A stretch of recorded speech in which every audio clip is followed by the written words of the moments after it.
Bonjour tout le monde, mon nom est Véronique Roussel, je suis agente de communication au service de la mission et du recrutement de l'Université de Montréal et puis je serai votre animatrice aujourd'hui pour cette entrevue de la montagne avec la Faculté de l'éducation permanente. Je vous rappelle que nous avons encore plusieurs événements qui se déroulent jusqu'au 17 décembre. Donc pour connaître la programmation, consultez le site des rendez-vous des futurs étudiants. Avant de débuter, je dois vous partager quelques petites précisions. Votre caméra et votre micro seront fermés toute la durée de l'entrevue. L'entrevue est d'une durée d'environ 15 à 20 minutes. Et si jamais vous avez des questions, utilisez la petite bulle au bas de votre fenêtre Q&A ou Q&R et puis une personne vous écrira, vous répondra par écrit. Donc, aujourd'hui, pour cette entrevue, nous avons une étudiante, Chloé Durivage, et puis Monsieur Marquis, qui est vice-doyen à la Faculté de l'éducation permanente. Donc, chers invités, je vous laisse vous présenter rapidement. Chloé, veux-tu commencer? Oui, bonjour. Donc, comme Véronique l'a dit, mon nom est Chloé Durivage. Donc, je suis infirmière et j'ai complété à la FEP en 2020 un bac par cumul de certificats. Donc, un certificat en santé mentale, un en santé communautaire qui est maintenant santé publique et aussi un en intervention auprès des jeunes. Merci. Monsieur Marquis? Oui, bonjour. Donc, il me fait grand plaisir d'être parmi vous. Jean-Pierre Marquis, je suis vice-doyen aux études et secrétaire de la FEP depuis le mois de juin, donc c'est tout récent, mais j'ai beaucoup de plaisir à m'y retrouver. Et je suis également un professeur de philosophie à l'université. Parfait. Merci beaucoup, chers invités, d'être avec nous. On peut déjà commencer notre entrevue. Donc, je commencerai avec une question pour Chloé. Chloé, qu'est-ce qui t'a attiré à la Faculté de l'éducation permanente de l'UDM? Bien, en fait, moi, quand j'ai choisi l'université, j'étais déjà maman de 2 ou 3 enfants à cette époque-là et je travaillais à temps complet comme infirmière. Donc, c'est sûr que je voulais avoir une formule qui me permettait donc de pouvoir moduler mon horaire selon mes disponibilités avec des horaires de soir, de fin de semaine, puis aussi avec un retour aux études de cet acabit-là. Je souhaitais vraiment avoir des cours qui étaient selon mes intérêts du moment. Donc, je travaillais en salle d'accouchement, en pédiatrie. Donc, j'ai pu choisir vraiment des certificats qui répondaient à mes besoins d'apprentissage et de connaissances à ce moment-là. Génial, merci beaucoup. Monsieur Marquis, selon vous, qu'est-ce qui caractérise la Faculté de l'éducation permanente? Ben, écoutez, je pense que Chloé vient de le dire dans sa réponse. La FEP s'adresse d'abord et avant tout aux adultes qui travaillent et elle a la particularité d'avoir des horaires flexibles. Chloé l'a souligné, des cours le soir, la fin de semaine, beaucoup. L'offre est très variée, ça aussi c'est très important. Ça va du secteur de la santé, comme Chloé l'a souligné, en passant par les communications jusqu'aux interventions, ou le domaine de l'intervention, j'aurais plutôt dire. La santé, la gestion et la créativité. Et aussi, ça c'est très important, elle facilite l'accès aux études universitaires. Donc, il y a une dimension d'accessibilité qui est extrêmement importante, qui est au cœur de nos valeurs à la faculté. Merci. Maintenant, Chloé, peux-tu nous décrire ton cheminement puis tes aspirations professionnelles?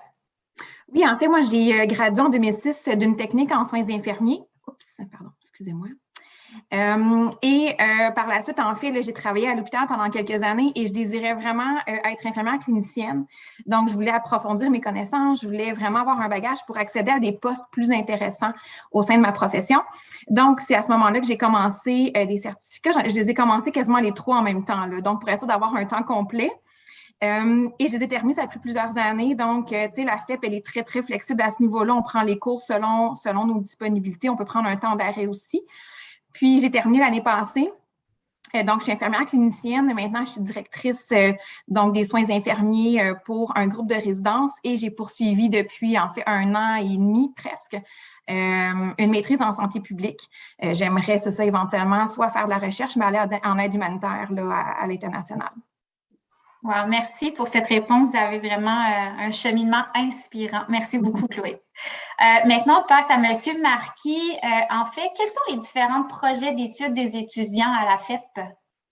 Il y en a beaucoup, et ça, c'est un des intérêts justement de la FEP. Chloé en illustre un, c'est justement quelqu'un qui est sur le marché du travail, qui souhaite soit mettre à jour ses compétences ou accéder à un prochain échelon dans son poste. Et ça, c'est dans tous les domaines, c'est très large. Ça, c'est un cas. L'autre cas, c'est une personne qui travaille, mais qui veut se réorienter dans le courant de sa carrière. Donc, ça aussi, on en rencontre plusieurs. On a également des adultes qui viennent de l'extérieur du Québec et qui sont à la recherche d'une formation courte et professionnalisante. Ça, c'est très important. On a également des jeunes adultes qui ont un projet d'études qui leur est propre, individuel et qui veulent progresser à leur propre rythme. Ça aussi, Chloé l'a souligné. On peut aller au rythme que l'on veut et ça, il y a une grande souplesse. Et finalement, on a aussi les adultes qui veulent accéder à l'université, mais qui n'ont pas nécessairement les prérequis. Donc, on a des portes d'entrée qui leur permettent à ce moment-là d'arriver plus facilement à s'intégrer aux études universitaires. En gros, c'est ça. Mais il y en a d'autres. Je ne peux pas faire le tour au complet. Merci, merci. Maintenant, Chloé, en démarrant tes études, est-ce que tu avais une vision claire d'où tu serais aujourd'hui finalement? Ah, en fait, pas du tout.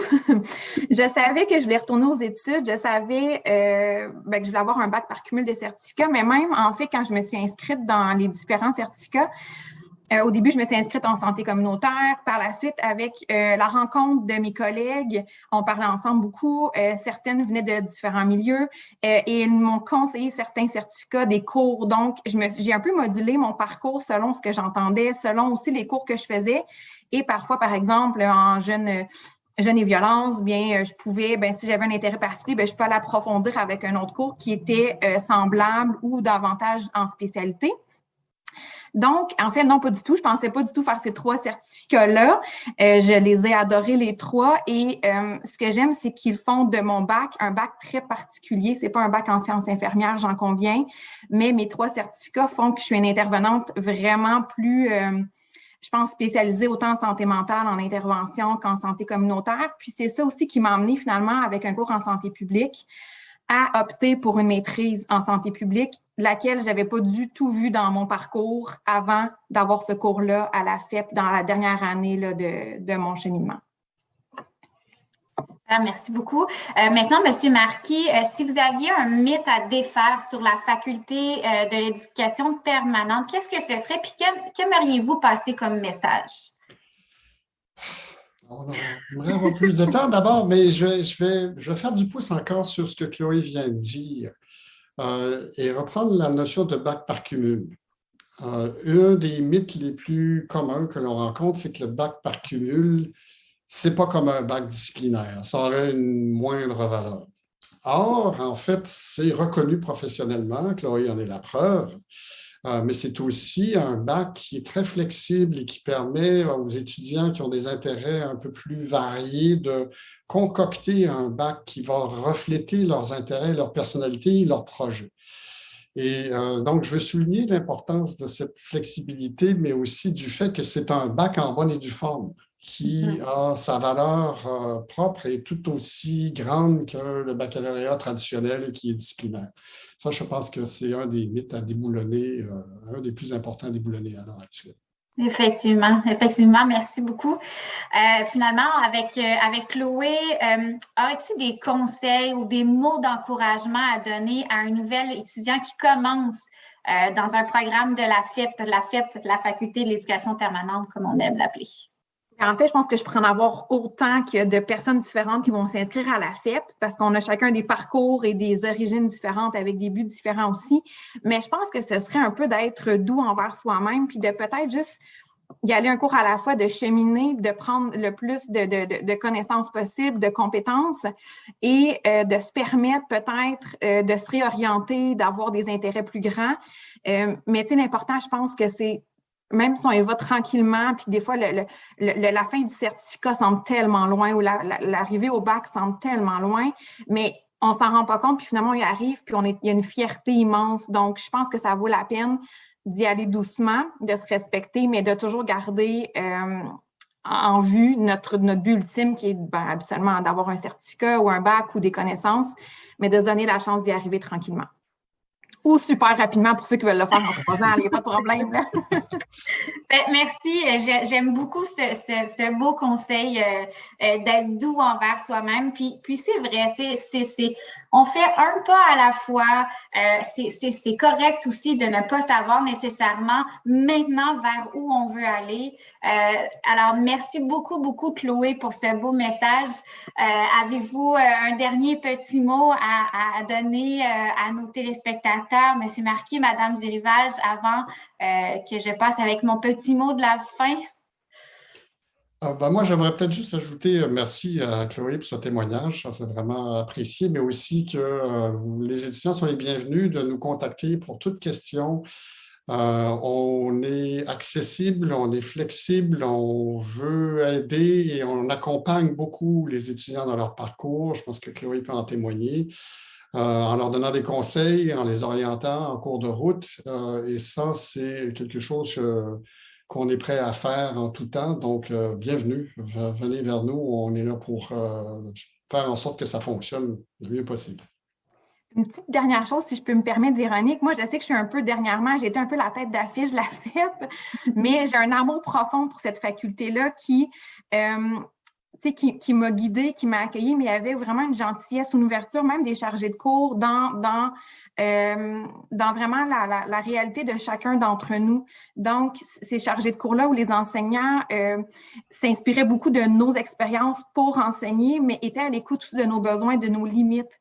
Donc, pour moi, ça a été une faculté qui m'a vraiment aidée dans mon parcours, d'être maman, enseignante. J'ai enseigné, d'être au travail à temps complet. Donc, vraiment, c'est une faculté, selon moi, qui est une faculté très, très... comment dire, je ne veux pas dire qu'elle est maternante, là, pas du tout, là, ça serait la réduire, là, mais je trouve que c'est une faculté qui est là pour ses étudiants. Parfait. Merci beaucoup, chers invités. Ça a été vraiment un plaisir d'être avec vous. Merci encore. C'est ce qui conclut notre entrevue. Merci aussi également aux gens des technologies de l'information qui sont derrière nous à la régie de cette belle entrevue. Merci beaucoup.